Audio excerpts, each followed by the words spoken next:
Hi, I'm Shane Balkowitsch. I'm sitting in Nostalgic Glass Wet Plate Studio in Bismarck, North Dakota. Amazing. And then, so who are you? What do you do? I'm a wet plate collodion photographer. Back in 2012, I found this historic process by happenstance, and I've been practicing this. It dates back to 1851. Frederick Scott Archer invented it, and I've been chasing this process ever since. October 4th, 2012 is when I made my first wet plate, and there's this rabbit hole that I find myself going down, and I haven't found the bottom yet, and we're approaching 10 years. So I think, I should have this figured out in about 20 or 30 years. Very nice. All right, so it's been 2 years. Just kind of a general summary of kind of what you've been doing, what you've been putting together, just kind of an overview of some of the projects you've been up to. Well, my life's work is Northern Plains Native Americans, a modern wet plate perspective. The goal is to capture 1,000 Native Americans over a 20-year period. I'm at plate 556, I want to say, as of this afternoon. And that's my life's work. And the last 2 years has been kind of difficult because we've had the pandemic and COVID has hit. So there was a period of isolation and closing the studio down for some weeks, and I was down here creating with my family a COVID series because I didn't have any sitters coming in, obviously. So my family would come down. There wasn't the possibility that I was not going to continue to create down here. So we just continued to do what we could and work through that. And we have the second volume of my book series. So there'll be four books in the series, and the second volume, the paper arrives in Latvia on Monday, which is my birthday. I'll be 53, and they'll do the printing, and then the books will headed, 2,000 copies will be headed here to the United States. And I look forward to, there's going to be a book signing at the Bismarck Art Gallery Association and stuff, so at Vega. So I'm excited about that. And there's a big exhibition down at the Doll down in South Dakota. They want to have about 40 plates on display. That's in April. So it's nice to kind of get back to it, but there was this, the last 2 years was rather difficult for not only me as a creative person, but I felt it online with all my creative friends, and no matter if they were painters or photographers or whatever they were doing, sculptures or whatever they're doing, it's been a tough go for the creatives in this kind of COVID environment. You get 20 seconds to make sure something is with the frame. Yeah, perfect. Okay. Just the way the light was coming in, it looked like it was slightly blurry. I'm like, oh, I should fix that, but That's okay. it's all good. Let's go into the little COVID rabbit hole for a little bit. Let's talk a little bit about your experience with the pandemic and kind of how it affects your art. Well, you don't have sitters, so I did my first shot. It was COVID-19 series. It's actually all 10 plates are curated in Fargo right now, at the Plains Art Museum in Fargo. They actually took all 10 plates. So I did a portrait of my son. I did a portrait of both my daughters and my wife. I did a self-portrait, and it was just something. I think if people look back at that work, they're going to quickly understand what we're up against. And it's not a novel thing. It's not new. We had this back in the early 1900s as well. So, but there's those pictures of people in the early 1900s with masks on and stuff like that. And you just kind of get that feel for what they were going through. And I think years from now, it'll tell the story just like those photographs tell the story. So it's all about telling stories. It's all about capturing who we are today. For me, that's like the most important thing that I do here, is that I show who we are and what we're going through. And if I can do that with my work, and I've made 4,100 plates in the last 9 years or something like that. If I can achieve that, let someone in the future know who we were, I think I can't ask for anything more. Amazing. Look at you go. You're already getting into it. So that's the next question. Anyway, I was going to loop back to the book and the process for the second one, maybe even the first one if you want to dive into that. So we really talked about that during the first interview. Let's talk about kind of that journey into into the discovery of like, oh, I want to do the book, and I want to keep doing the book and all the plates? Yeah, well, it made sense. I mean, if you're going to take pictures, it should be documented somewhere. And, all the plates go up to the State Historical Society of North Dakota. They have, I want to say at last count, they told me 700 of my works. A majority of them are my Native American series, but there's also other, it was very popular in the Victorian era and in any era really in photography for a photographer to capture the banker or the butcher, or, people in his community, the mayor, which I've done. Mike Seminary. I mean, you just, musicians and whoever, people that are, in the community, who comprise the community. So it's always been kind of, that's always been kind of important to photographers, and it's important to me to just capture these people. And it has nothing to do with fame or fortune or anything like that. There's no real selection process. It's just if someone's willing to give you the time, their portrait deserves to be documented. So, the book idea, it was like if I was going to start with the Native American series. I was going to start with 10 portraits. That's what it was going to be.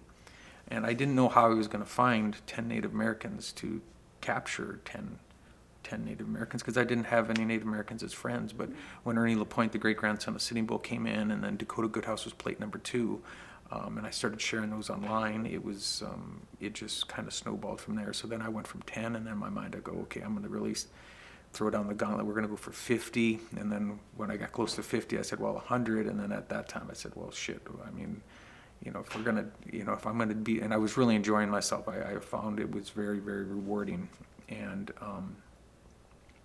And the feedback that I was getting was really great. So it was like, okay, well, I'm just going to throw down the gauntlet and say 1,000. But then, you calculate how long it's going to do to take 1,000 Native American portraits, and you look at this 15 to 20 year time frame. And when I decided 1,000, I came up with the concept of I'll do a book every 250 portraits. I'll pick my favorite 50. And I should answer that the books, I would like the book to have all 250 portraits for every 4 volumes. But the book was going to be well over $200, and it was like, that made no sense whatsoever. So it's given me this, I got this editorial kind of thing where I have to kind of select my favorite 50, and I shouldn't say favorite, but just 50 of them that move me. And so for every 250 portraits, I select 50 that I really like in these books. So in the first book, I had 50 portraits, but everyone's name is in the back of the book, so everyone gets acknowledged. And then, I'm on volume 2 now, and now we're starting to work on volume 3. So it was just, none of this is planned. None of this was, I knew I was going to be doing this. There's absolutely no part of that has reality in what I've been able to do here in the last nearly 10 years. Because I was just in my old studio in a warehouse making portraits, and it was just making portraits for myself, nobody else. So to be able to have like students come out now, and the University of Minnesota just messaged me, and they want to have students out here, so they're going to drive them in a couple hundred miles. I had a high school out just about 4 months ago. The University of Mary comes out, Bismarck State College comes out, so it's like the highlight of my year to have students. Like, I mean, you were a student, you were here for one of those classes. It was a highlight of my year because it brings new people in. I find new people to photograph too. A lot of the people on these plates that are on the walls are students that had come out and learned the process during their coursework and stuff like that. So it's always I feel like it's my civic duty at this point to teach and to kind of just show the modern day kids that analog, it exists, it existed. And it's still a very valid form of creativity, and to show the contrast between modern day digital and analog photography is always very rewarding for me. Very nice. Oh, I love this. So, you've been doing the wet plate since 2012. You've been doing 100. Are you in the thousands yet? No. Yeah. Thousands of plates? Yeah. 4,000. 4,000. 4,000. Grab that piece of paper there. That piece of paper with the little binder on it. See that there? What's the number at the top? 4,127. 4,127. That will, I'm going to take your portrait after this interview. That your plate will be 4,127 portraits, and a majority of them are 8x10 black glass ambrotypes that, as you see on the wall behind me. So you've been doing 4,000 plates. What keeps you going? What continues you in this artistic process? Well, there's something magical about the process that it doesn't get old to me. It doesn't get old. You know, I'm booked out 7 months for these Friday sessions. I create only on Fridays. I pay for this fiasco. I say that all the time with my day job, running Balkowitsch.com, you know, an online company that I founded 23 years ago with my mother.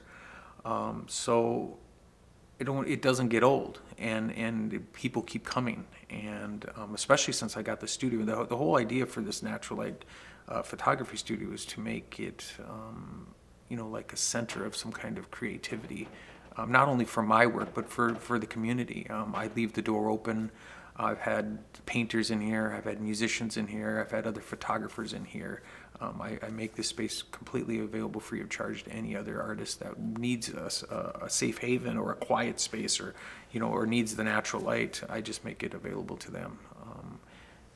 And I just think the more creativity that we can bring into this space, the space gets more of a presence, and that's kind of what I really like about this. So I'm booked out 7 months, and every Friday, you know, strangers come in and walk through the door, and we create together, and they leave not as strangers, and it's really that interaction that I find very fascinating and very rewarding. So I mean, so many beautiful and interesting and intelligent and beautiful people have walked into my studio to have their portrait taken. It's just I never could have imagined. Wonderful. So talking about that kind of that buildup you've had and the relationships you're building, kind of describe what those relationships mean to you, and like how does it feel bringing all those people together?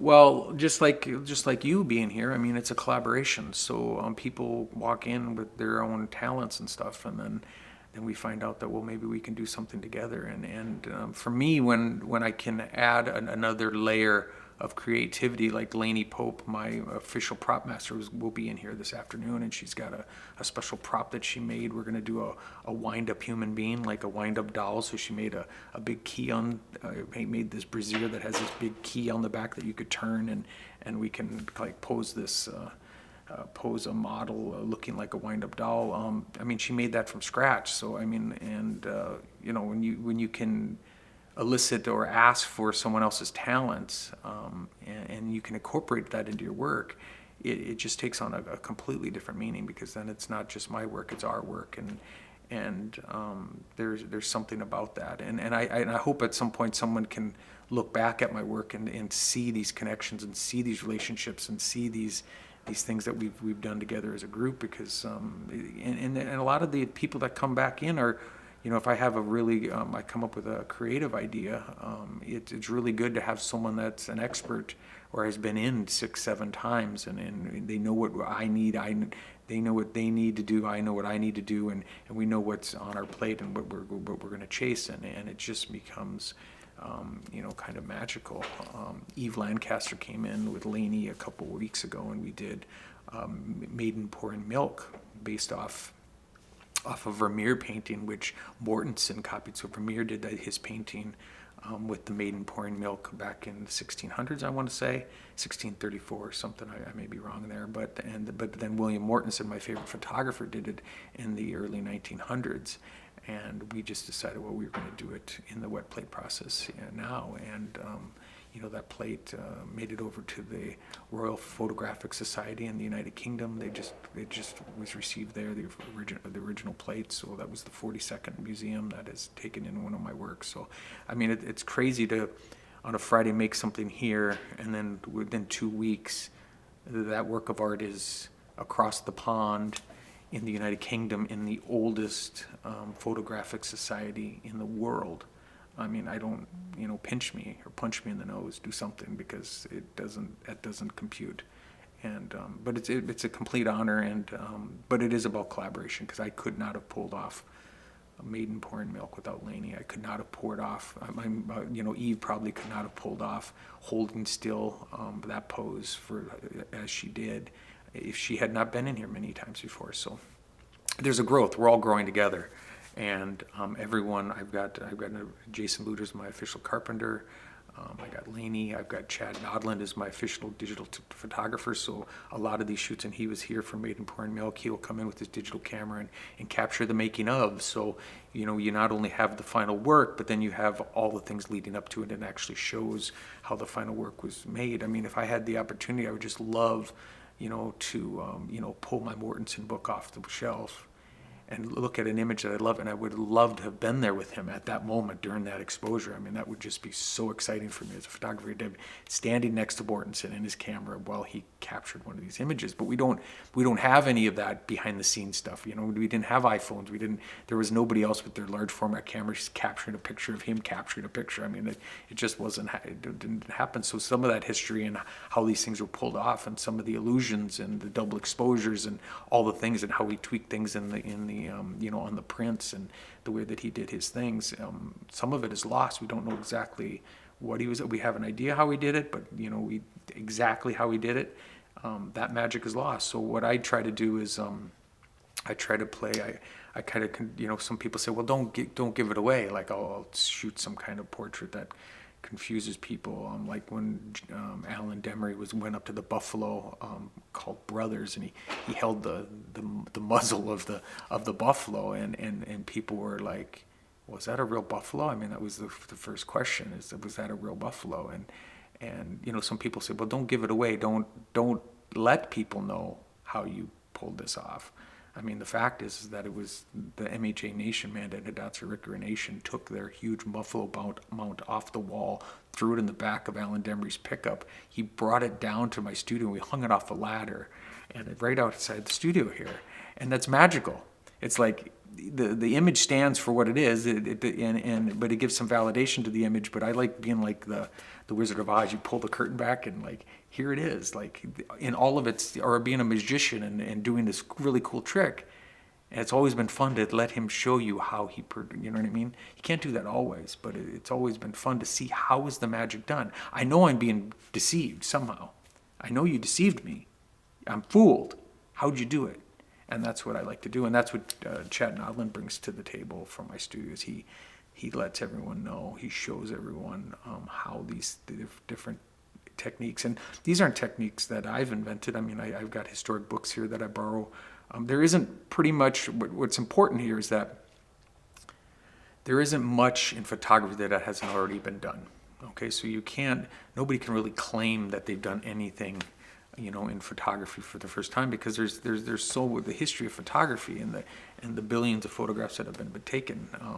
But you know, you can take it with a different twist. You can make it your own. You can pay homage, like I did with Vermeer. I didn't even know about the Vermeer painting. I mean, I loved the Mortensen photograph of the maiden pouring milk with the dead fowl or dead game bird on the table. I mean, I've always been drawn to that. So I was trying to pay respect to Mortensen by doing my own take on this. And then it turns out, I find out that Mortensen was inspired by Vermeer, you know, 300 years before him. So, I mean, you know, and maybe Vermeer was inspired by some Greek statue of a maiden pouring milk. Who knows? But artists are inspired by our other artists, and it's a community.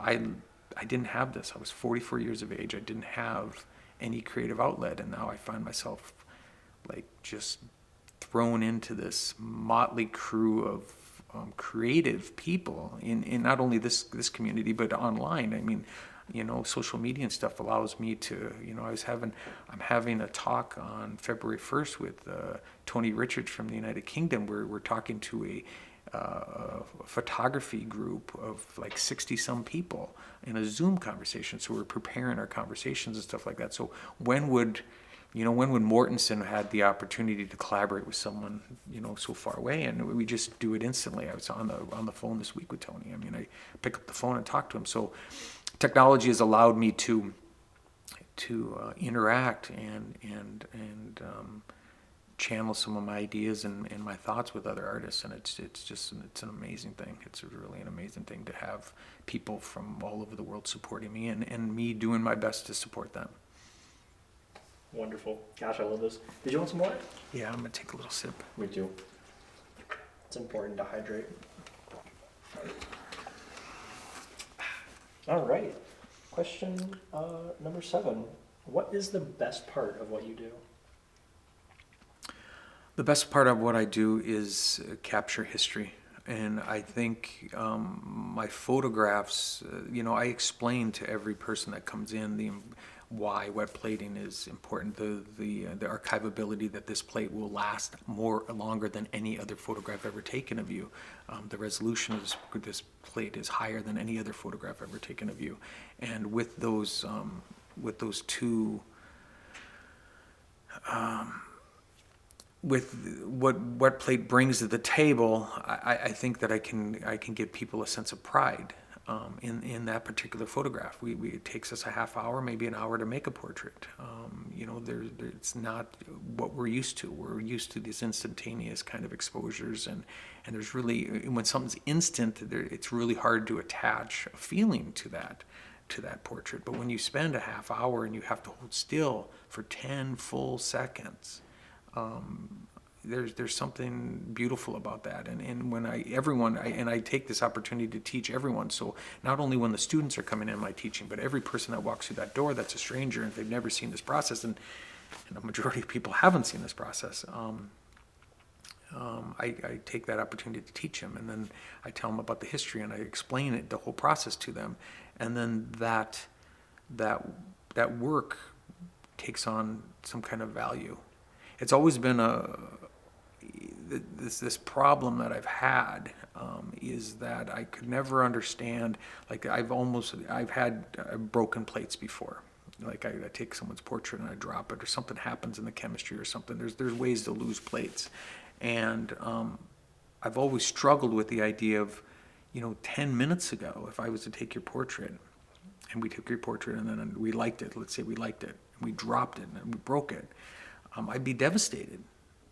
But 10 minutes previous, it was nothing but some, a $12 piece of glass. It was some chemistry in a bottle. If you dumped out some of my chemistry, it wouldn't be the end of the world. If you broke a piece of blank glass, it wouldn't be the end of the world. So that had no value, real value. And then we spend that half hour, we get that exposure, and we get that portrait. And then I gently put it on the plate holder to dry. Why does that portrait now have so much? I mean, it becomes invaluable. You can't put a price on it. You cannot put a price on it at that point. And that's a very strange concept that I've kind of always thought about, is at what point in that process, in that 30 minutes, did that portrait take on such a value? I'm not saying it's worth $10,000. I'm saying there's some other value that's attributed to that portrait at that point. Maybe it's the time that you and I spend together composing it, the conversations that we had, the thought in your head while I took your portrait. All of that gets put onto this object. It's not. Photographs today are zeros and ones and long data files. They don't have a presence. Hear that? I mean, that's a piece of black glass. It's tangible. It has weight. It's fragile. If I hit that hard enough, it's going to break. These are all things that make it just a beautiful process. So I've never understood how within an hour something that had no value has so much value to me, and it's something that perplexes me. Very nice. What is your biggest challenge as an artist? Well, one of the biggest challenges that all wet plate artists face is just the process itself. I mean, you would think after making 4,100 plates that I would feel confident, an hour and a half from now when I make your portrait, that everything's going to turn out just fine, and we're going to be able to get that portrait. And the fact is that's not the case. Anyone who practices this process understands that on any given day, things can go squirrely, and portraits aren't made. And that's a level of stress, not so particularly with, if I'm taking your portrait, because you can come in any day you want, but if you have, Evander Holyfield, like I've captured, come into the studio, if you have Greta Thunberg for only 15 minutes down at Standing Rock, You know, Deb Haaland, one of the first Native American congresswomen and now the Secretary of the Interior, when she comes in and she's only in your studio for 40 minutes and she's got to rush somewhere off, after that, it's like a daunting task to, you know, that everything has got to, and yeah, you can rely on your experience. I've got a lot of experience with this process, but sometimes it just doesn't, you know, things just don't work the way. There's chemistry, there's things that can happen, and you don't get the exposure. So there's always the wrestling with the process. It's never tamed. It's never. I know, you know, no wet plate photographer, when they're pouring that plate on any given day, knows for sure that their photograph's going to turn out. But when I grab my iPhone and I would take your picture right now with my iPhone, I know damn well that I'm going to get, I may not get the picture that I want, but I'm going to get a picture. And that's just not something that can be promised by this 170-year-old process. It just does not. It wants to be rebellious. It wants to be elusive. It wants to be, and so that's why when you get those good exposures or that perfect, and there's no such thing as a perfect plate, but when you get close to a perfect plate, you got to just like be very happy. And it's not like those have to come every week or even every day. Then, you know, if you can get one of those portraits once every 2-3 months or something, and I make a lot of portraits. I think you just have to be grateful for what you got on that given day, and you just you wait for that next opportunity to make that next plate. But I never want to make the perfect portrait. I never want to say, well, this is it. This is the pinnacle of what I can achieve with this process, because it's just not. It's not possible. It's absolutely not possible. So I'm always growing, and when I first started, it was probably large leaps I was growing, but now it's like these really micro baby steps, just like making little nuances, and some of it's happenstance, some of it's chance, something, you know what I mean? Like I can't. There's just certain things I can only control so much here, and the process does what it wants to in a lot of ways, and that to makes it magical, because the end result is never guaranteed, and no matter how much experience you have, and to master this process, I think it's gonna. I don't know if it'll ever something that I can ever say that I've mastered this process, which is fine. I'm just gonna continue to chip away at it. Wonderful. So let's move a little bit into kind of the online sphere. Do you receive a lot of backlash for your work?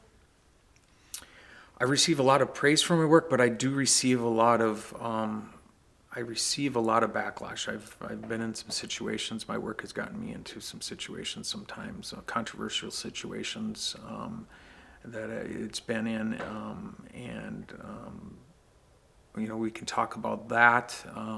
I think some of the first controversial work that I did was down at the Dakota Access Pipelines, where, you know, I was already well into my Native American series, and I was having people in. Florice Whitebow, who's coming in this afternoon at noon to do another portrait, had come in from the front lines at the Dakota Access Pipeline, and I've told this. I'm not sure if I told this story before on video, but I know that she wouldn't mind me telling this story. So Florice comes into my studio never met her, complete stranger, and comes into my studio and wanted to have a portrait done for my series. And she says, well, do you have a black marker? And I said, well, sure, I got a black marker. She goes, I want a Sharpie, it's something permanent. I said, sure. And so I went and got a marker, and I said, well, what are you going to do? And she says, well, I'm going to write this number on my forearm, and it doesn't matter if it appears, Shane, in the photograph, but I'm going to know that the number's on my forearm. And I said, what number are we talking about, Florice? I'm trying to understand why you're taking this permanent marker and writing it on your forearm, and you want that as part of this documentary piece that I'm doing. And she says, when I was arrested down at the Dakota Access Pipeline and they took me back to the sheriff's office, they put us in dog kennels down in the parking structure of the sheriff's office, and they wrote serial numbers on our arms in black marker. And I was pissed. I was pissed because right away, as a student of history, right away I thought of, we did this with the Jews. I mean, the Germans did this with the Jews. I mean, why on God's green earth are we doing this to the Native American community in present day? Why is this important? And why did this have to be done? Because it was very bothersome to her, and it would bother me just her even recanting the story to me that she was put in. They didn't have enough jail cells, so they erected dog kennels, and she had to spend the night in a dog kennel, and she had to spend the night in a dog kennel with a number on her arm. So she's coming in this afternoon. It's just poignant, right? It's just, I'm telling this story now, and she's coming in still again. So this relationship this was back in like 2015 or something. She come in, so here we are.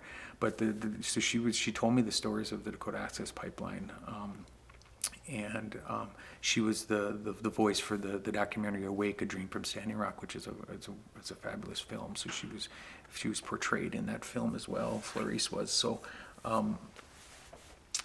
So when I went down to DAPL, and when I was down there with my camera, it had not at that point not been violent or any kind of, there wasn't really any animosity at the time, but you could feel it kind of building and stuff like that. And you could really feel, I mean, I was sitting there and the police were lined up, and then I had my Native Americans singing and stuff like that. And then you had the caterpillars going over the hill, just digging up dirt and stuff.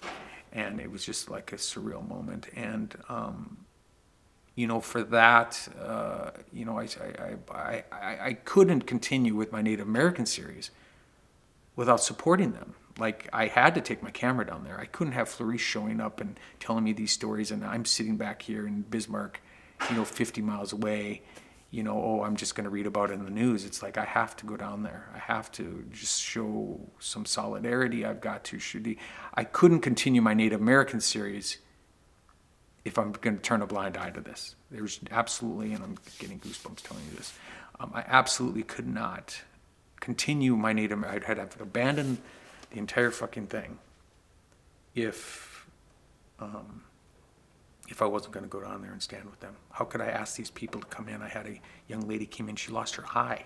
She got shot in the face with a rubber bullet, lost her eye. She come in, and the photograph I took of her is with a patch over her eye. Lost her vision from getting shot in the face with a rubber bullet. I had to do something, so I went down there, and then I got a bunch of flack for that. You're asking me about controversy. I got a bunch of flack. I can remember, and when I quote these things, some of these things that I'm going to quote, this is verbatim quotes because they affected me at the moment. Someone online said, well, he's that photographer that takes photographs of those dirty Native Americans. So, yeah. And I'm going to continue to.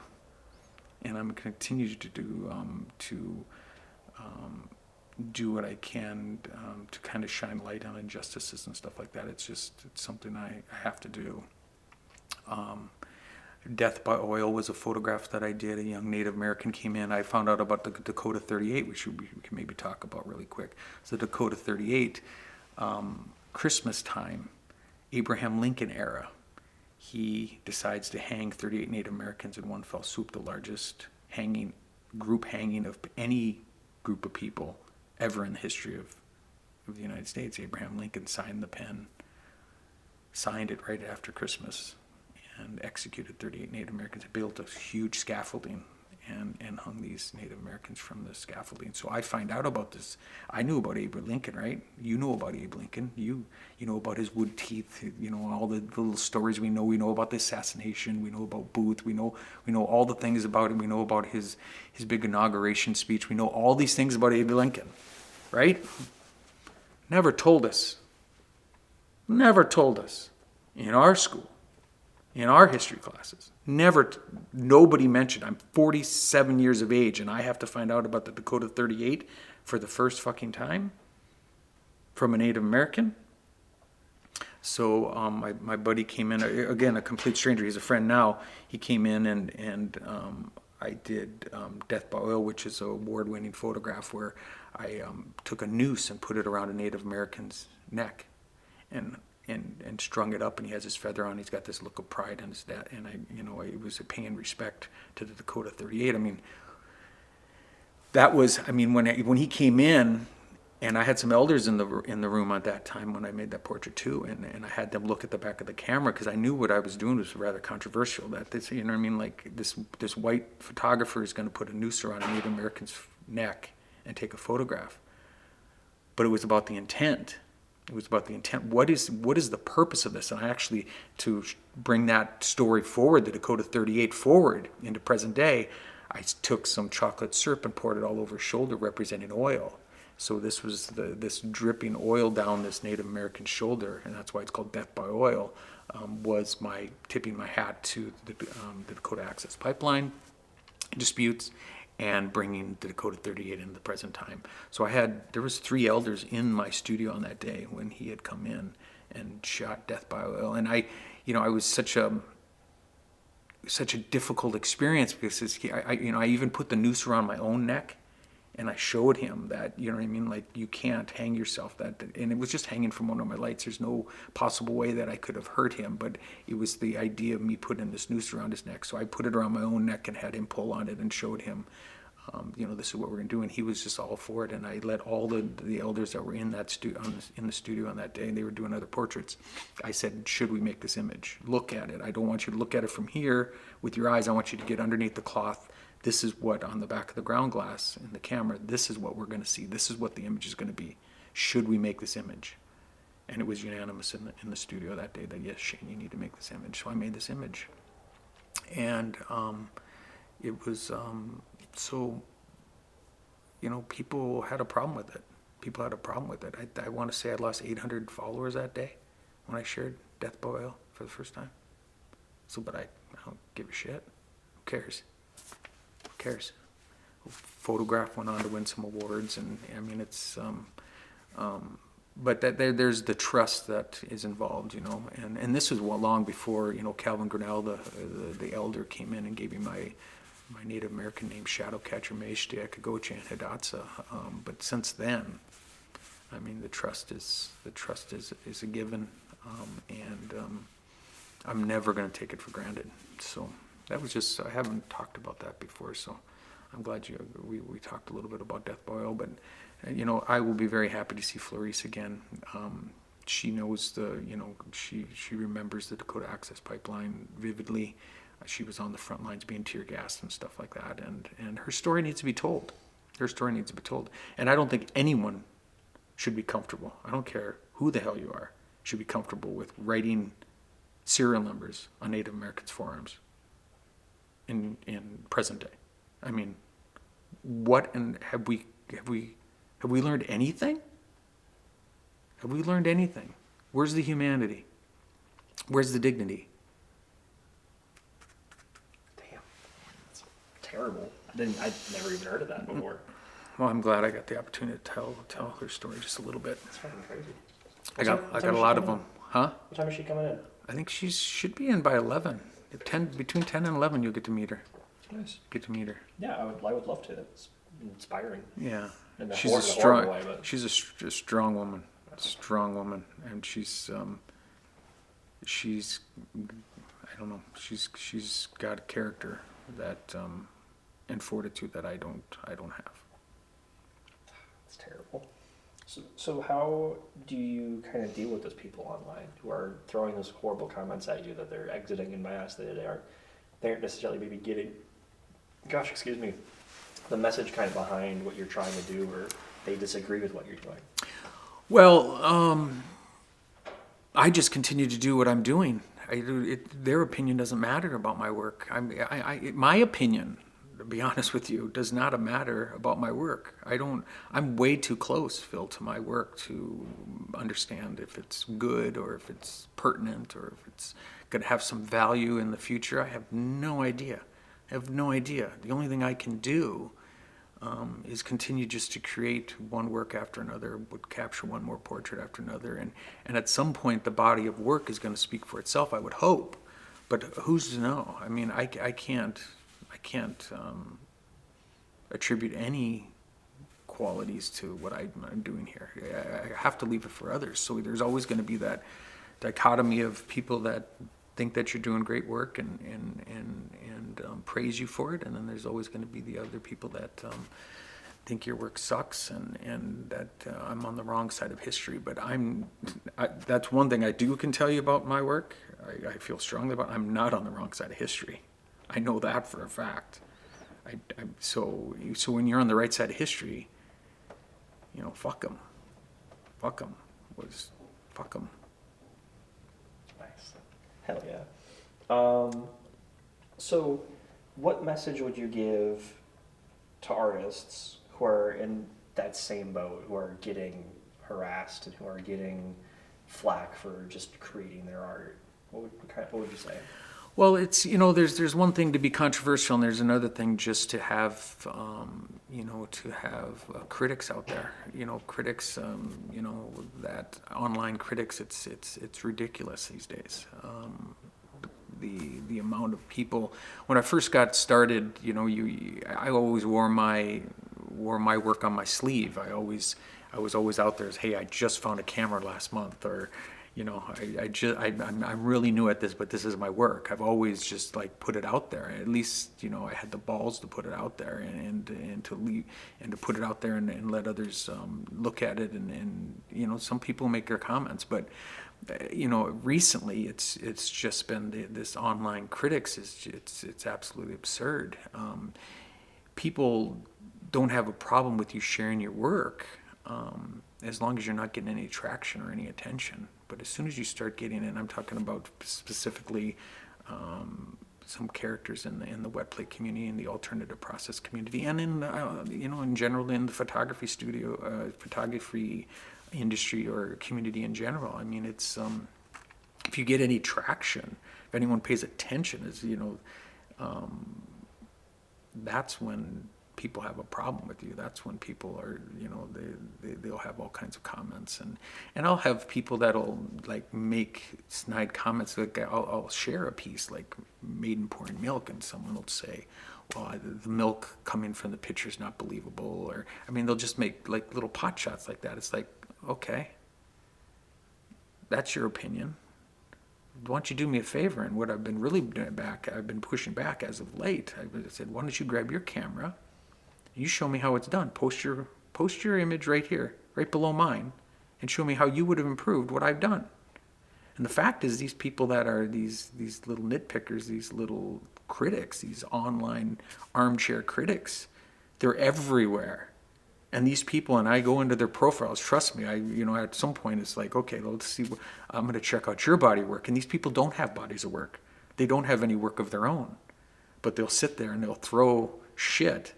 And not just only my work, other people's work. I see it all the time. And it's if you don't like an image, find another image you do like. But don't say anything disparaging against my work. What's the point here? Where's your work? Where's your body of work? Show me. Are you putting yourself out there? Do you have the guts to make a portrait of your own or an image of your own and put it out there and let other people make determinations about it? And hundreds of times I've said, let me see your work. Hundreds of times I have pushed back. And that's how many hundreds of times I said, show me the money.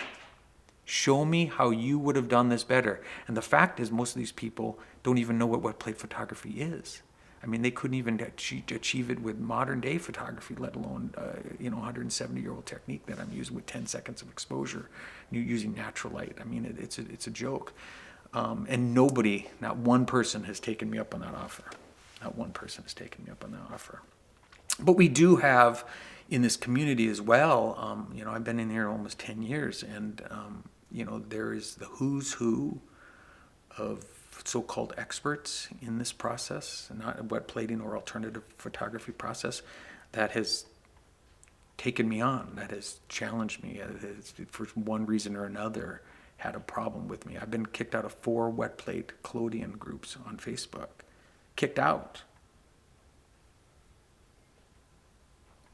First time I was ever kicked out of a group, I won't even mention the gentleman's name.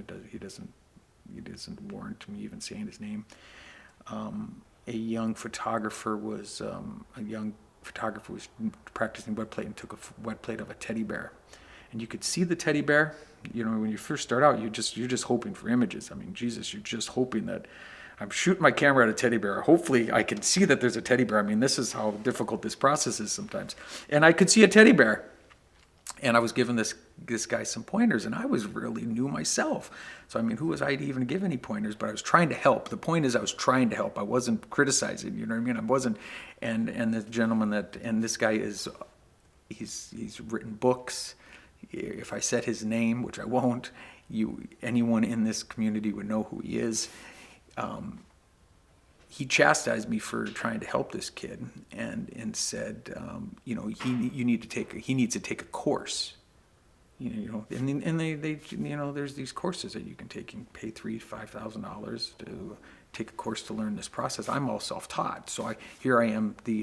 I'm the antichrist of all this, right? This how are you supposed to come up? Well, I have a camera built, and I just teach myself from John Coffer's manual. So I read some books and taught myself. That's not how you're supposed to do this. Especially, you're not supposed to be able to do this as a non-photographer. I mean, you never owned a camera and you're doing this. You're not supposed to be able to do this. So I was trying to help the kid, and this gentleman said to me, "You obviously know nothing about chemistry or lighting." And boop, I'm kicked out of the group.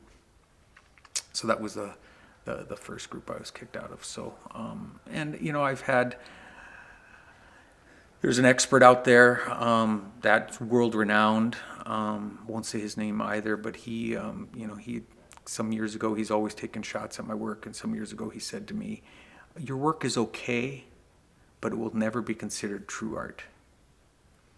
And it's these kind of characters and these kind of what I've coined, and I haven't coined the phrase because it was out there before, but I've attributed this phrase to them, these gatekeepers of this process, that just they have a problem if you get any kind of traction. There's egos, and we all have egos, but there's egos, and there's people don't want others sometimes. Envy and jealousy is a terrible thing. And you get any kind of traction, get any sort of attention. The other group that I was kicked out of, I helped start that group. The gentleman, again, I won't say his name, another gentleman, he messaged me and says, "I want to start this Facebook group. And do you think it's a good idea?" And I said, "Well, sure, it's a good idea." He said, "Can you do me a favor, Shane? Can you post your Friday work out there right away? I'm going to start it Saturday morning. I'll call you, or I'll message you, and I'll tell you when it's live. I'll send you the link, and you can be one of the first members, and please post your work in showing solidarity and support for my group." I said, "Well, that'll be great. I'd love to do that. I think that's a wonderful idea." So he messages me. I'm like one of the first people to post my work, and I post my work. You jump 2 years into the future. The week that my wet plate got into the Smithsonian Institute, my Evander Holyfield plate, I just get a message that nobody likes your work more than you do.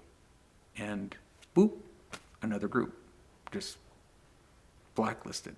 So I actually made a plate here a couple years back called the Black Sheep of Collodion, where I put the sheep's head on my face, and I sat with my camera and my collodion bottle and stuff. I took the self-portrait called the Black Sheep of Collodion, because I really, that's where I find myself, is that I'm just this outcast. And at first it really bothered me, and these quotes, the quote about "you obviously know nothing about chemistry or lighting, and nobody likes your work more than you do," these are direct quotes.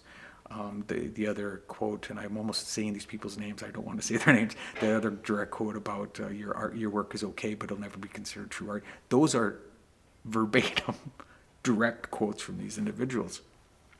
And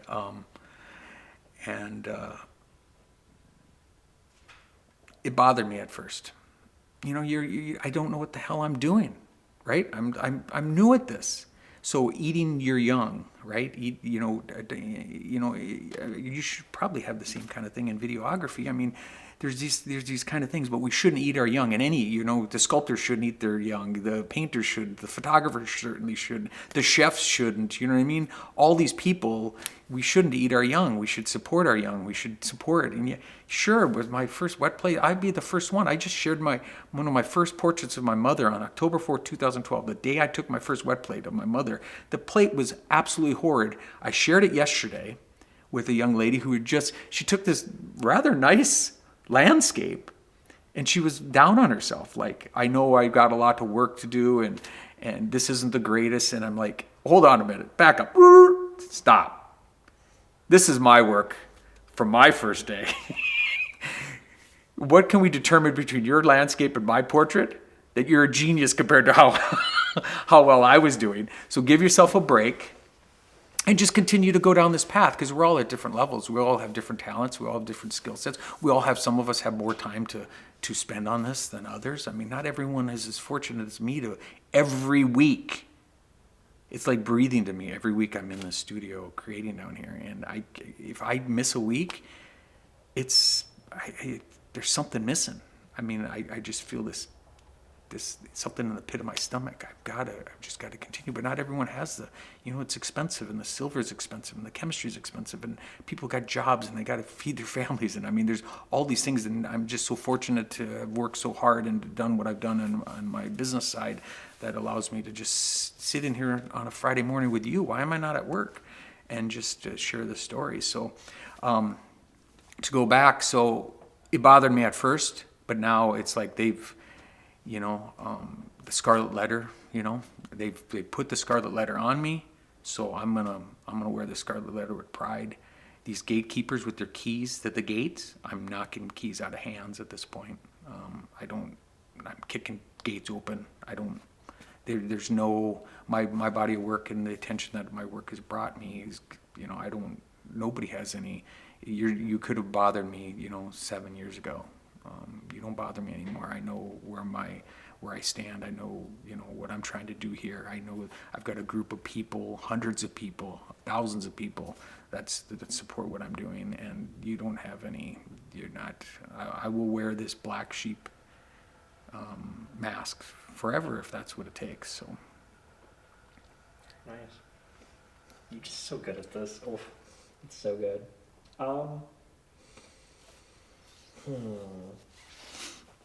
Okay, let's transition to that one. So, would you say your art kind of helps you cope with that chaos of the world in general and kind of that? Well, when I found wet plating, I was burnt out. I was absolutely burnt out of my day job. Online, running an online.com. My mom started with $50, $50 back in 1998. November 9th, 1998 is when we put our first item on eBay.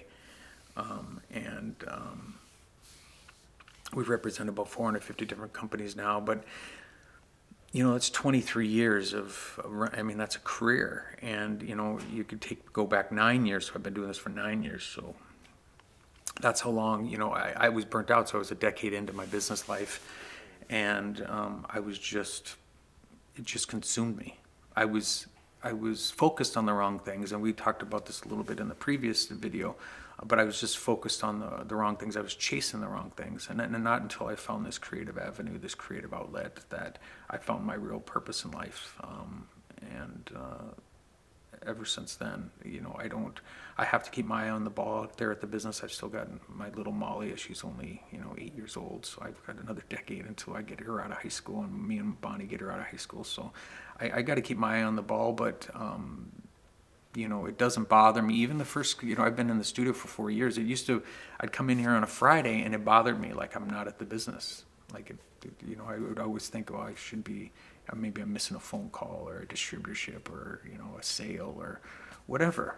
And it doesn't bother me at all sitting here on a Friday right now, sitting here with you and spending this time. It's really wonderful. So I was burnt out, and I found this process, and I found photography, and it probably came at the right time. I alluded to before, I wish it would have come earlier, but you can't have any regrets. So it's been a savior for me, because I don't think that I would continue. I still wouldn't be doing that job if I didn't have this.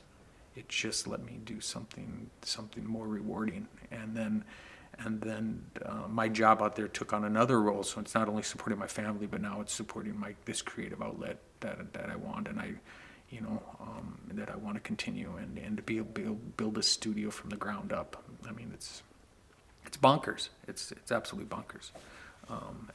But I wanted this studio to be like the epicenter of creativity here in North Dakota, and I'm just continuing to try to do that. But yeah, if I didn't find something other than chasing profit and loss statements, I'm not sure where I'd be. So I feel so. Wet plating has done a lot for me. It's done a lot for my soul. It's just been done a lot for my personal life and the people. I didn't have a lot of friends. I was just so focused on business. I really didn't have a lot of friends in my life, or people that I even could call me a friend. I did not have that before I found this, and now I make new friends every week in here. And there's something about going through this experience together and making a wet plate together that just there's a connection there. It's something, it's almost like sharing a meal. If you can go out to, someone's a complete stranger, but you sit down and have a meal with them and have a conversation at the end of the night, there's a connection between you and that person that wouldn't be if you're just, running into each other occasionally at the supermarket or something like that. There's an honest connection that's made in this process. And I really enjoy that. So wonderful. You already kind of answered that one. So let's do, how does your art impact your community? Well, I guess it depends on who you ask. It depends on who you ask. I would like to think that going back to the collaboration, that it affects it in a positive way, that I'm able to. We just shot No Vaccine for Death out at the University of Mary. Monsignor Shea, who's going to be in the studio next Friday to have his portraits done again. He's coming back out, but he let us borrow the grotto out there to do. It was an 18-month, because we couldn't. We had to take a year off because of the pandemic. It was an 18-month planning and 90 collaborators to pull off No Vaccine for Death with Merrick Doyce. Your previous instructor, and it was an event. There was well over 100 people there, and we all just came together and we got the shot. And I've installed different these larger pieces. I've got 3 of them. Murderous Gulch, which was our first large collaboration. That's downtown. We have Liberty Trudges Through Injustice. That's downtown, and now we've added No Vaccine for Death downtown as well. So, but even like some of these art pieces, I had to fight, like for No Vaccine for Death. I had to go meet in front of the city council to ask them if this is a gift that I give. You're asking about the community. This is these installations. I'm not drawing from any art fund. I'm not taking away from other artists. I'm not doing fundraisers. I'm not doing it. I'm not. This is a gift from myself and my studio to Bismarck, and I'm proud of this place. I was born and raised here, and but I met in front of the city council or the downtown council people that make those decisions, and there were people showed up to oppose me installing No Vaccine for Death on my dime on Ralph Eggers' building, who's a friend of mine, but it's his building. I'm not even asking. It's not like I'm putting on the side of a city building, right? Like some government building or something. This is, I'm providing the artwork. I'm providing, Ralph's providing the venue. This should be pretty cut and dry, and it is cut and dry. I've got to make sure that that the city of Bismarck has always been very supportive, and they knew that this was going to get done. But opposition appeared on that day and said that this shouldn't be done here. What message is Mr. Balkowitsch trying to convey? When I told them, it's called No Vaccine for Death, Merrick actually gave the title. And Merrick's idea, and I think it was the whole word vaccine in the title that just, everyone just got the hair on the back of their neck just stood up because they saw the word vaccine, but they didn't think, well, what does that mean? Merrick decided, he's done so many of these collaborations with me. I just had to give him, I said, Merrick, this year, you're going to decide the title. It's your title, whatever you want to call it, whatever you tell me. And he took a couple days to give me a couple days, and he came back with it. And he said, we'll call it No Vaccine for Death. And the point is that there is no vaccine for death. That we're all, the moment we're born, and people don't like to think about this, but I'm an oncology nurse. The moment you're born, you're dying. So you already have a disease that's taking you out. It's called mortality. And that we are so afraid, especially with this pandemic going on, and so many people are focused there, they've lost the idea that you're dying anyway, and there's no vaccine for that. So what you need to do is you need to live every day to its fullest. You need to surround yourself with loving people and caring people and do something for somebody else. And there's no vaccine for this. You can't get a shot and live. You can't become immortal. So, and that was the idea, but it was the whole word vaccine in the title, and nobody, and they were arguing, that I was pro-vaccinations, which I am pro-vaccination. I'm a fucking nurse. I mean, take my nursing, if I'm not pro-vaccination, my nursing license needs to be stripped from me immediately, okay? And I would say the same thing for any doctor. If you're not pro-vaccination, the board should take your license. And again, you asked me about being controversial. These are my thoughts. And this is, again, the right side of history, right? So I had to explain to them there's no vaccinations going on in the piece. It was based off a 14th century painting about the plague. And the skeletons in the piece actually represent the plague.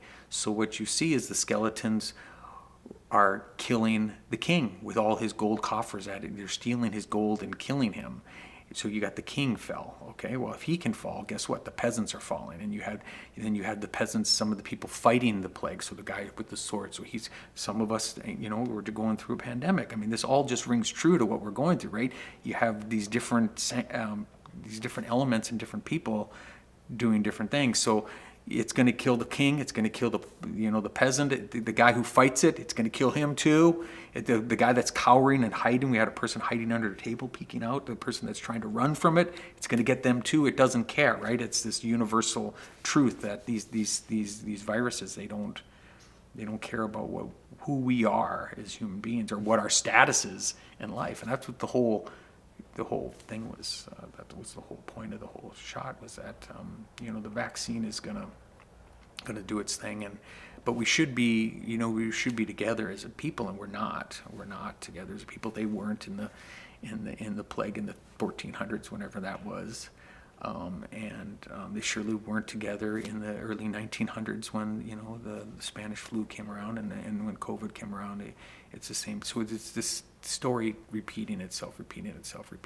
But it's funny that someone would go out of their way to argue against. One of the elderly gentlemen there, came in on video conference to argue that I should not be able to install this thing. He says, I guarantee you someone is going to vandalize that piece. That's what he said. And I'm like, you're going to guarantee me? Are you incriminating yourself? I mean, what's the point here? And I became very controversial when I tried to get Greta Thunberg. I tried to install a large installation of Greta Thunberg on a bakery here in downtown Bismarck, and there was boycotts and threats, and they egged my Liberty Trudges Through Injustice. Someone threw eggs on Liberty Trudges Through Injustice, and not just threw eggs at the piece, actually threw eggs at my daughter and my son that are in the piece. So if you look at where the eggs are, and I've got the police report framed over there on the wall, it shows and what the police report tells, but the eggs were actually directed towards my children, my minor children. So that's fine. I don't, those guys that egged Liberty Trudges Through Injustice and that whole controversy surrounding my Greta Thunberg, there's 180 national and international newspaper articles written about that controversy around the world. I mean, it made it to the United Kingdom, made it to Ireland, made it to Sweden, made it to Australia. I couldn't have asked for better promoters than these guys that decided to throw eggs at my work. So thank you. Definitely keeping that part in. That's funny.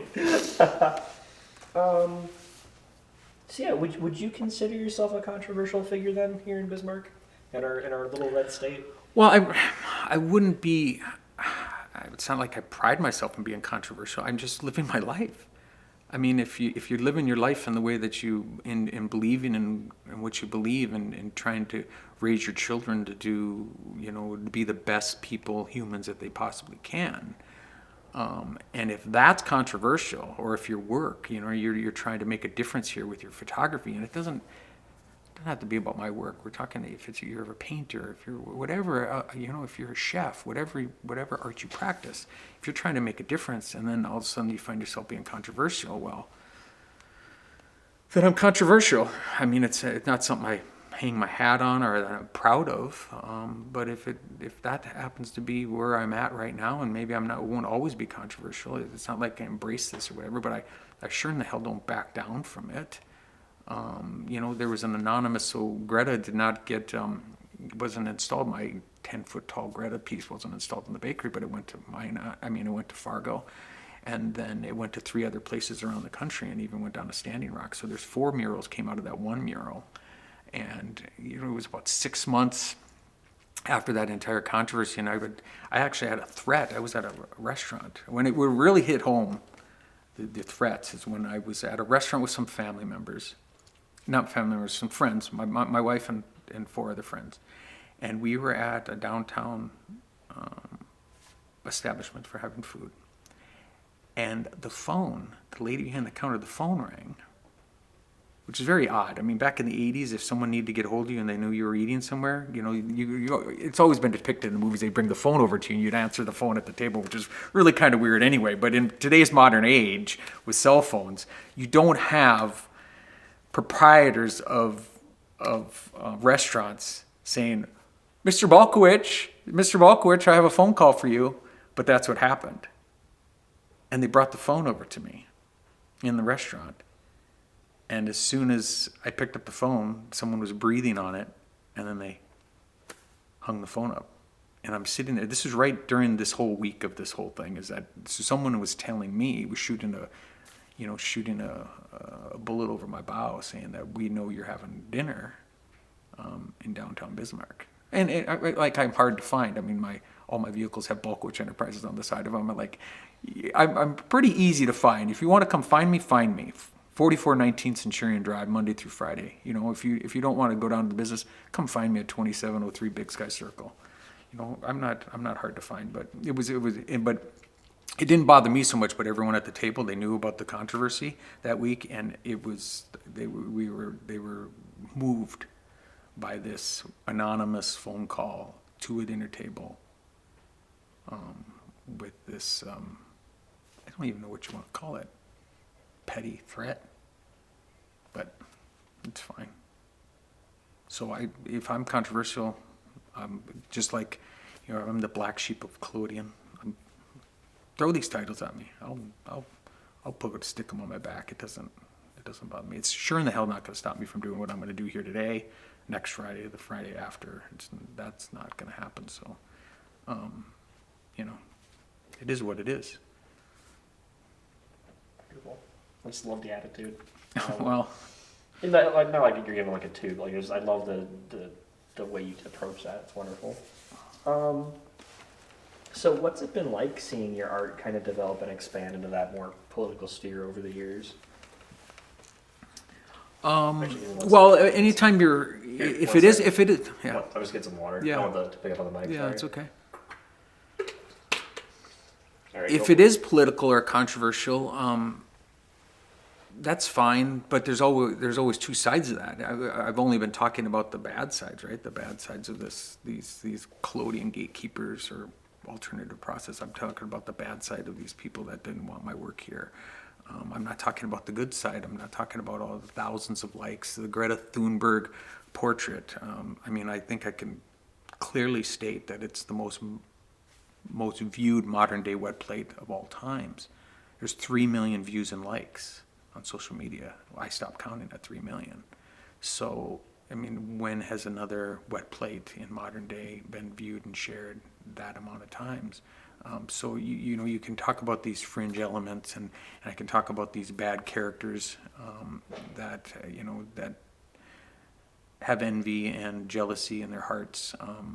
But I got there's the other side that we should talk about, and it's a good side. It's the thousands of people that follow my work and appreciate what I'm trying to do here, and specifically with the Native American community and how they've embraced me, and when they walk through the front door, I'm their brother.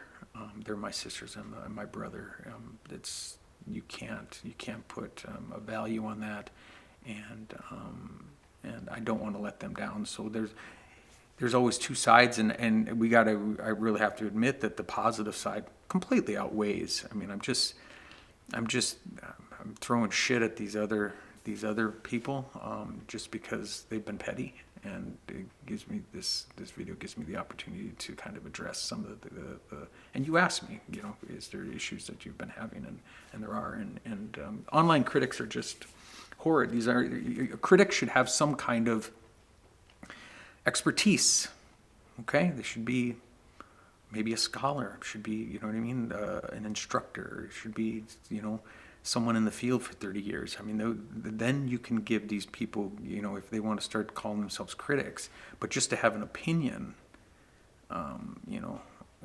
just to have an opinion, that doesn't qualify you. And there's so many, and just like with the pandemic, there's so many armchair physicians and doctors and stuff that, these people have no concept even microbiology, and they're throwing their 2 cents in online about what's good and what's bad, and about this pandemic and about vaccines and all the controversies that we've seen. We're so pitted against each other. But you're not a doctor. You're not a nurse. You're not a microbiologist.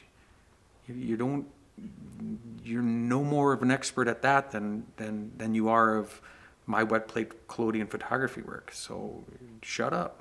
I mean, seriously, who are you to think, just because you have a keyboard, who are you to think that you have some kind of say or some kind of, can be a critic to someone else? It's absolutely ridiculous and asinine.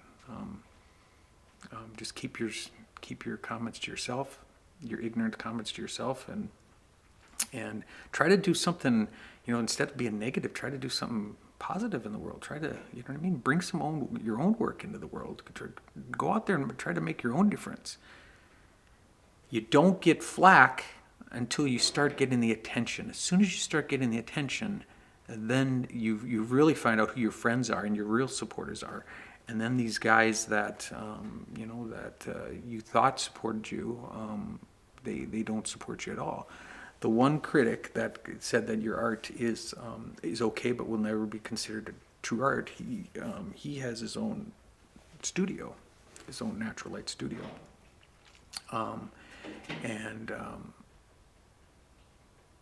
he the day that this studio was finished, and he's using an appropriated studio from a previous windows and stuff, old buildings. So I mean, there's a difference between using some kind of a studio that you used one that used to be a studio, or just knock a wall out and put in a light, and then you're building a studio from scratch. The day that this studio was completed, and the day that I made my first portrait in the studio, he unfriended me on Facebook. On that day. It makes no sense. It makes no sense. So I live my life by supporting others and being happy for others. When someone else in life, something good happens for somebody else in my life that I care about or even know, or just an acquaintance, their happiness and what they're achieving is good for society, is it not? And it doesn't take away from what I'm doing. That's where this whole, well, he's getting attention, let's knock him down. He doesn't deserve the attention that he's getting. How's he getting the attention that he's getting? Why is he getting traction in this process? The guy didn't even own a fucking camera 10 years ago. But when someone succeeds in your life and you care about it, if you don't care about it, someone you know, and they do they do something good or something good happens for them or they're trying to make a difference, that doesn't take away from what I'm doing or the difference that I'm trying to make. And I think that's the big difference here. And I think that's the key component that's kind of these guys are missing, is that what I'm doing, everyone in the wet plate community should be happy for everybody in the wet plate. There's only 1,000 of us, less than 1,000 of us in the world. I mean, that's a very small community. We're struggling the way it is, all of us collectively, to show the world how wet plating is a valuable process in modern day. And don't forget, it's not these gentlemen's process. It's not my process. I'm not going, when I take your portrait here in the next hour, it's not my process that I'm going to use. It's Frederick Scott Archer's process. So it's not even, you know what I mean? Like, be happy for the fact that we're all succeeding. Any little success of anyone. And I've taught many people have come into the studio and have left independently. Jamie Marcellus from Canada just flew in 2 months ago and came in for the weekend, came in on a Thursday, left on a Sunday, and he's independently making plates in Canada. It's freaking fabulous. Why would I not be happy for that? And even if Jamie was making some portraiture or some photography that I didn't care about, it doesn't matter. He's doing it. It's fabulous. It's something to get behind. There's one more wet plate artist in the world. We need him. We need him. Because everything else is, we're up against it with the digital and so these archaic processes and these alternative processes. We should be happy for anyone that gets any kind of traction in this. But and when someone does, it's not taking anything away from what you're doing. Why would it? So stop the pettiness, stop the jealousy, and just, make your own work. If you don't like what I'm doing or the traction I'm getting, well, try to go get your own traction once. See how that works. Gosh. You already answered that one. So let's move to the last question, actually. I think. There's a second page, I think. Yeah, there's a second page. Wow, man. A lot of good stuff in here. You actually answered most of these last ones, but I'll go to the last one. This is the one I like the most. Is art, especially art with a message behind it, worth defending? Art is absolutely worth defending. Think of the beauty that art, you just walk into the Louvre and walk through that place and recognize its significance that art has always had since we were scratching, little buffaloes or dinosaurs or whatever on the side of cave walls. Art has always been humans. I really believe all humans, and not just a selective artists. I think all humans are meant to create in some way or another, and there's a million different ways to create. It doesn't have to take one of the conventional forms of art per se. But I think we're all, when we create something, if you do something and you bring something, you use your talents to bring something else into the world, that's a wonderful thing. When the Nazis, we'll go back to the Nazis, when the Nazis went in and they were stealing all that art, and then they went in and took all the art from all the people all the Jewish people. They would, there was an Egon Schiele painting that was called The Wall. Was stolen off this Jewish lady's wall. And her family had to fight for like 70 years to get that back. It had ended up this story's really well. So Wally is the name of the painting. And Schiele is a very fabulous painter that I just adore. He died at 28 years of age. Guess what? What killed him? The flu. Flu killed him. It killed his wife 2 days prior with his child in her stomach as well. So my point being is that when Hitler was doing his thing, he went in and he took. Why was Hitler worried about all the art? You know what I mean? Like, art is important. You know what I mean? It was like more important than money. It was his, you know what I mean? He knew that if he could consume this art and take this art from these people, that he really had done something even more devastating to them. and he was gonna, he had plans for this big museum there. He was gonna take all this stolen art and stuff, and there was groups of people that went back to find out where these groups of these paintings and stuff and sculptures and all these things that were stolen from all these people were trying to get them back into the right hands. And that story of Wally is just, it just reminds me of the importance of art. Is like her frame. And I want to say it sold for like $18 million or something like that. And here's just this elderly lady, all she wanted was her piece of art on the wall. How many people, if you got all your family out of a house fire and the dog's out and everything, you got everything out, and then you could go back in. I think there's a lot of people would go back for a piece of art or a picture, right? You'd go back in for that picture of your family portrait or something like that. I mean, why would you do that? There's something about the creative process. There's something about the beauty of art, and art has so many different art forms. But it's important, and just think about how dull and dreary the world would be without art. So art is absolutely, it's something, and that's why I like these archives and stuff that have my work, and I get to see what they do, and preserving some of this stuff. Tony Richards, my buddy in the United Kingdom, he works for a historical society over there in the United Kingdom, and he's working on like just this chest. This last week he's working on this chest from 800 years ago that these monks put together and painted. He shared it with me briefly, just took a picture of it, shared it with me, and I mean the thing's priceless. It's 800 years old. Some monks put it together.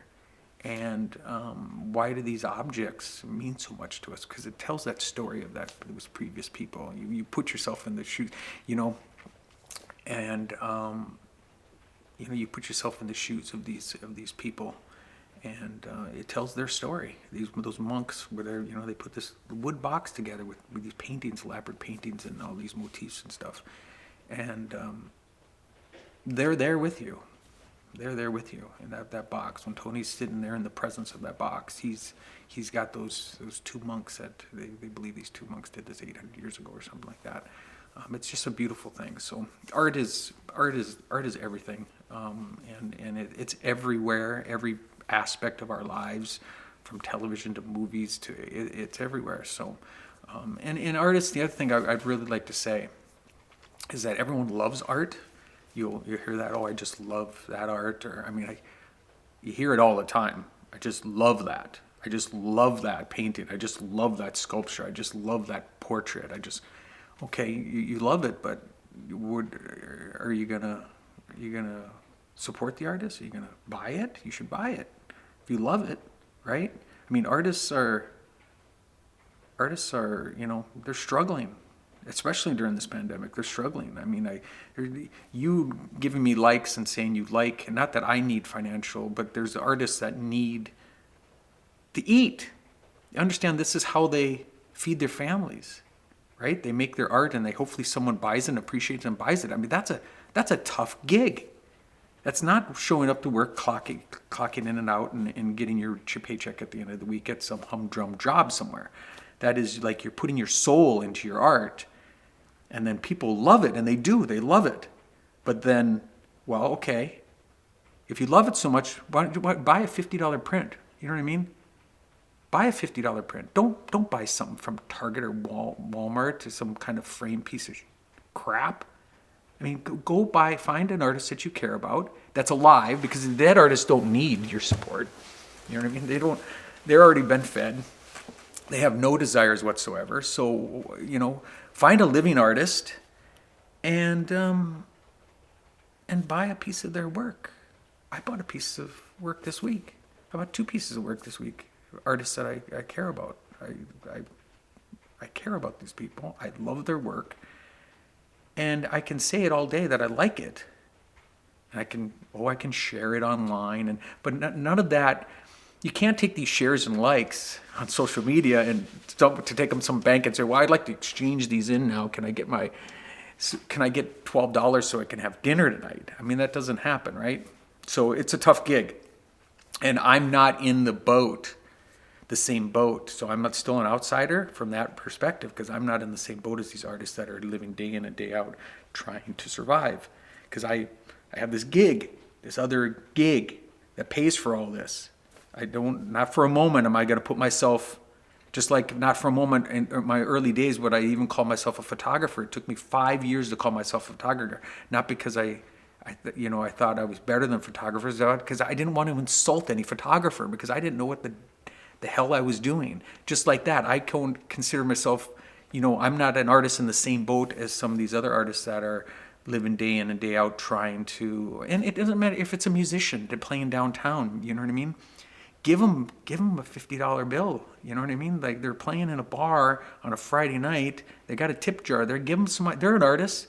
You like their music? How can you sit there and listen to 2 hours of this glorious music, eating your pizza and drinking your beer, and not put something in that fucking jar? It's asinine. How do you think he's got to get gas to get home and to eat and do all the things that he's got to do? It's, and they do it for free. We were in another controversial, we could go back to controversy now, for God's sakes. Another controversial thing came up just 2 weeks ago where Paul Newt, Bismarck High School, he's been the art director there at Bismarck High School for years. He walks into a bank and one of his pieces, one of his prints of the state of North Dakota with the buffalo on it, is mounted and framed up on a wall in a bank, 30 inches across. He had no idea where did this come from?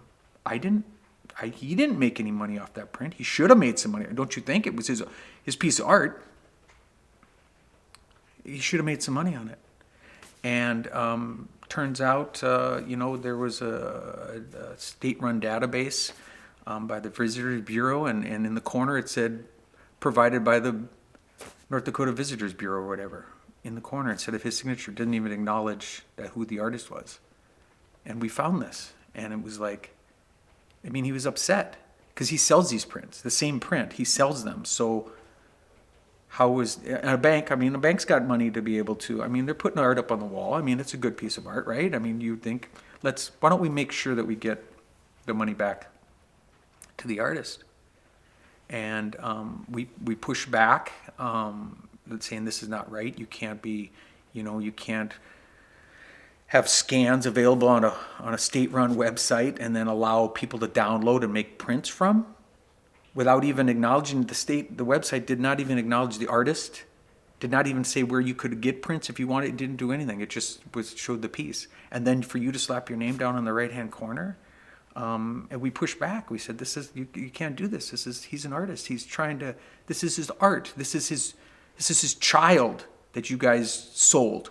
It's not right. And they came back and they pushed back and they said, well, we're trying to support artists and it was our contention, you're not supporting artists by stealing our work and then giving a method by which people can reproduce our work and not pay the artist. How is that helping the artist?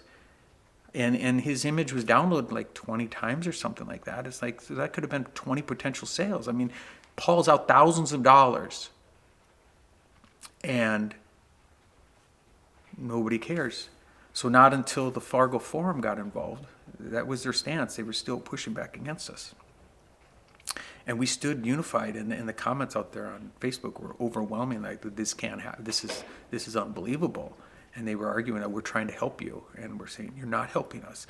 You don't tell someone you're trying to help them, and they're sitting in front of your face saying, well, that doesn't help me, but I'm trying to help you. Well, I'm telling you, it's not helping me. This is how you could help me. You go ahead. We love if you want to promote my work, and I couldn't even find if, Liberty Trudges Through Injustice is out on that website because they didn't have the titles. They don't have the artists. So there's 10,000 images, stolen images, scans of artwork, undocumented on who's the works of, and even the titles, none of it's out there. So it's all anonymous, and there was available for downloading. So we were saying that's not helpful. If you want to have that website, that's great. Have the website, make sure that the images aren't downloadable, put the name, the title of the artist, and put a link or an email or a phone number for the artist. And then if the person likes the art, they can contact the artist and the artist can get the commission. That is helping. What you're doing is not helping. And they pushed back and they said, well, we're not changing anything until the Fargo Forum got involved. And it was in the Fargo Forum, and they did an interview with me. They did an interview with Paul and some of the other artists, and so change happened. And then they came back and rescinded. Oh, we're going to make some changes and then they're threatening. We're going to just delete it all. Then we're going to, you know what I mean? Like, we were going to help you, but now you don't like the way we're helping you, so now we're just going to delete it to kind of now we're going to hurt you.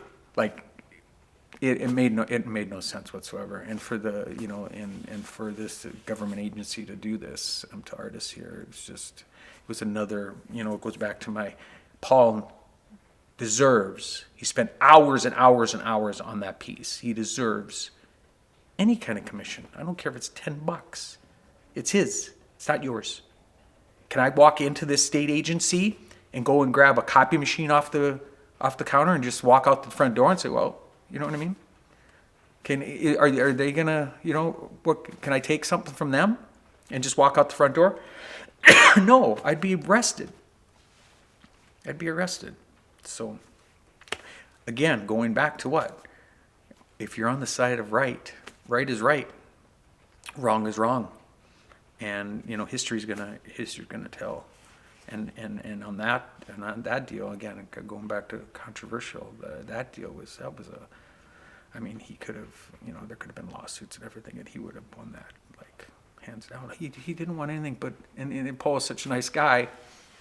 He didn't want anything but just acknowledgement, just put my name out there, and it's like, so they just like did this to him, and he just, all he wanted was acknowledgement. He didn't want any money. And that made me very sad. And I had a personal conversation with Paul. I said, Paul, you're locked into this one, buddy. You're not only doing this for yourself, you're doing it for every artist that comes out of your school. Because every one of those artists, if they decide to become an artist, and do this as a profession, you're looking out for them. And I was glad that he stood up and we stood up, but it was a collective thing. It was the community got around us, and the story was written, and my part of the story was the website was a great idea. I don't want to, you know what I mean? I'm not here to poke my finger in the eye of this agency. It was a great idea. Just. If you're going to advertise, that's wonderful that you're advertising for local artists. Love that idea. There wasn't a photographer or a painter who wouldn't love the idea that you put in their work on your site. Just why don't you just maybe have the title and maybe have the name of the artist and allow the artist to get the credit and get some kind of funding, because everyone loves art, but nobody's willing to pay for it. And I shouldn't say nobody's willing to pay for it. People buy art, but we can do better. We need to acknowledge how important artists are in the world, and they should be heralded as what they are, as people that are trying to bring beautiful things into this world for the rest of us to enjoy. Very nice, Shane. That's all the questions I had for you. Did you want to say anything else? No. How long did we go? Like almost like an hour and a half. An hour and a half, 90 minutes. Good. No, I think we. My big concern is that we had something different than the first one. I think we got a ton of content. Oh, I have my quote. Oh yeah, you want to read a? Yeah, I want to read my quote. So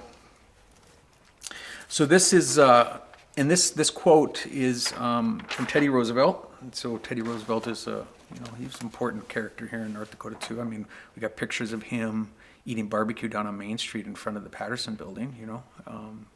That's cool, right? I mean, Teddy Roosevelt.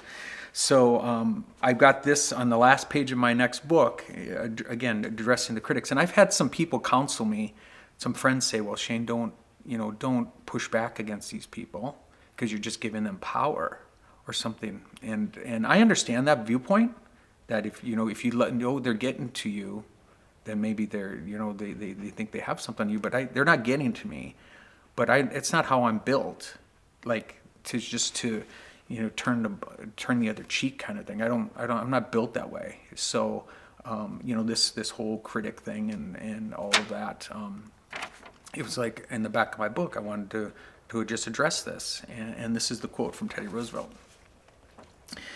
It is not the critic who counts, not the man who points out how the strong man stumbles, or where the doer of deeds could have done them better. The credit belongs to the man who is actually in the arena, whose face is marred by dust and sweat and blood, who strives valiantly, who errs, who comes short again and again, because there is no effort without error and shortcoming. But who does actually strive to do the deeds? Who knows great enthusiasms, the great devotions? Who spends himself in a worthy cause? Who at the best knows in the end the triumph of high achievement? And who at the worst, if he fails, at least fails while daring greatly? So that his place shall never be those cold and timid souls who neither know victory nor defeat. It's a nice quote. It's a great quote. And it essentially, it says, you can't criticize the person who's attempting something. If at least they're attempting it. There's so many of us that aren't attempting anything worthwhile on any given day. So when somebody is attempting something grand, bigger than themselves, they're putting themselves out there, and they've got the balls to actually attempt something greater than themselves. And I think that's just a very, very powerful words. Nice. Here, I'll swing around the front. Yeah, come on over. Like our tradition, you got to come on over. Oh yeah, I got to come over. Make sure I'm in frame. Yeah, here. Can you? Yeah, I'm in it. Hello. Thanks for doing this again, Shane. Appreciate it a lot. Thanks, Phil. I enjoyed it very much. Oh, absolutely. You were right. It's getting chilly in here. I know my feet. I can't feel my. feet are getting cold.